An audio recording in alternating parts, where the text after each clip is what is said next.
Well, returning to one of our top stories, and there have been more calls for Joe Biden to step aside as the Democratic candidate at this year's presidential election after his poor performance in the CNN's presidential debate with Donald Trump. Well, joining me now is Amanda Rose, founder and CEO of Small Business Women Australia. Good morning, Grace. Hello. What did you make of the debate? Well, obviously, it was obvious that Biden didn't do well, and he hasn't been doing well. And I think it's quite cruel to put him up on a public stage like that in the state that he's in.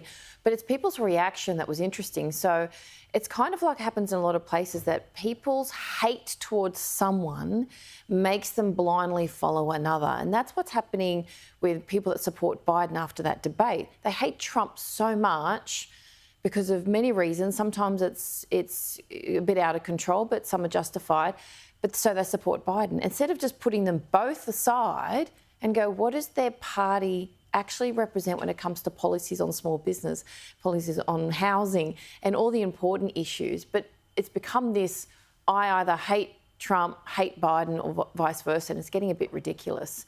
I mean, ideally I'd love to see RFK up there on the debate as the third option, because we really do need to add some more people to the mix. Well, I mean, Biden is certainly coming out saying he's adamant he's going to run. We've got the national conventions coming up, which will be interesting to see as well in the second debate, you know, in about 7 weeks' time. That's right.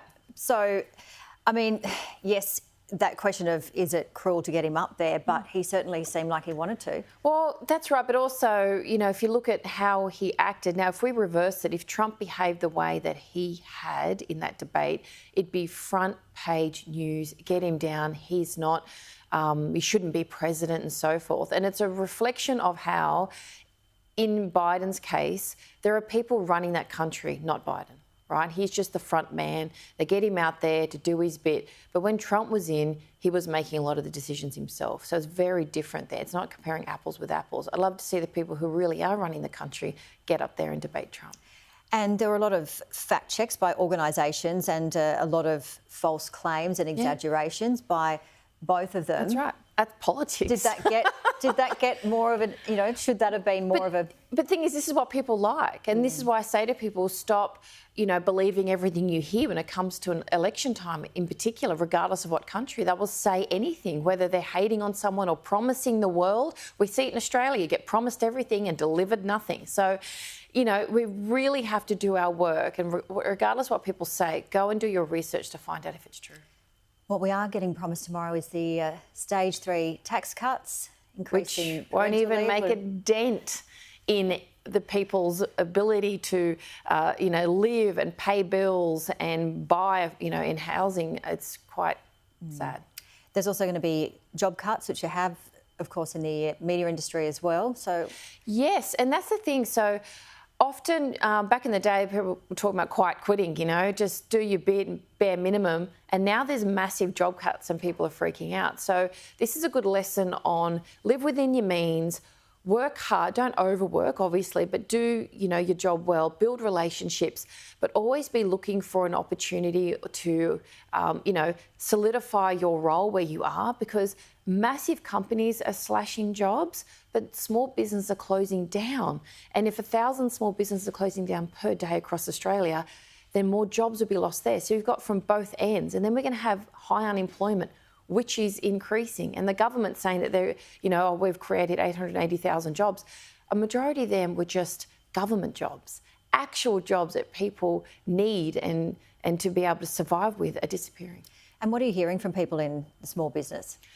Suffering. They're suffering big time, and they can't afford, you know, the supply costs, employee costs, and also with all super going up and more leave. And with this current government, there's a lot of push for unionism in the sense of we want more leave for people, we want better pay for people. Now, of course, people want better pay for everyone that's working somewhere, but if that means you're going to wipe out entire industries and cafes shut down and hospitality venues shut down and the local accountant can't survive anymore because they can't hire anyone, then you're literally going to have no small businesses left within, you know, the next 12 months.